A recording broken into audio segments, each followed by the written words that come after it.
Environmental and land rights defenders are at particular risk, with NGO Global Witness estimating that in 2023, 196 land and environmental defenders were killed around the world, with the highest number by far in Colombia, followed by Brazil, Mexico, Honduras, and Nicaragua. During my time as Shadow Minister for Latin America, I visited Colombia and met with trade unionists and human rights defenders who were facing violent attacks every single day. And 2 weeks ago, I met with the Wiwa indigenous peoples representatives of the Sierra Nevada de Santa Marta from northern Colombia to hear their testimony firsthand here in our Parliament. I very much thank my honourable friend for securing this debate on this very, very important day. And he's absolutely right to draw attention particularly to the experiences of defenders of Indigenous and communities and environmental rights defenders, particularly in Colombia and elsewhere. Back in October, I hosted a roundtable here in Parliament with speakers from the Colombia Caravana, which brings together, I think it was lawyers from 24 countries who'd recently conducted a fact-finding trip in Colombia.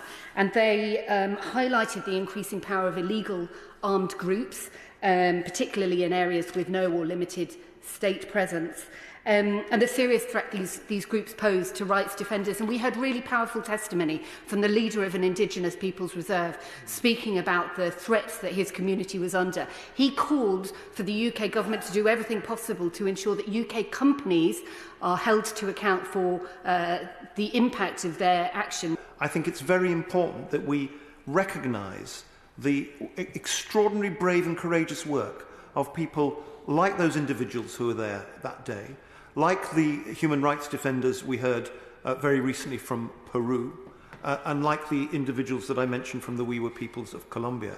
All over the world, human rights defenders are putting their lives, their safety and their freedom at risk to defend their lands, to defend their rights against rapacious companies that are exploiting them because nobody will protect them except themselves. With President Gustavo Petro, we've got renewed hope in Colombia, but sadly the attacks continue. And as the pen holder for Colombia at the UN, I'd be grateful if the Minister could this evening reaffirm our commitment to what the Colombians called paz total, total peace in Colombia. Indigenous peoples continue to be disproportionately targeted, as I've already said, accounting for 49% of total murders.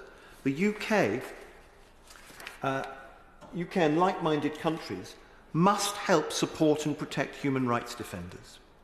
To this end, I understand that the UK's 2019 Support for Human Rights Defenders guidance is being renewed, and I'd be interested to know if the Minister has an update on when we may expect this review to be published.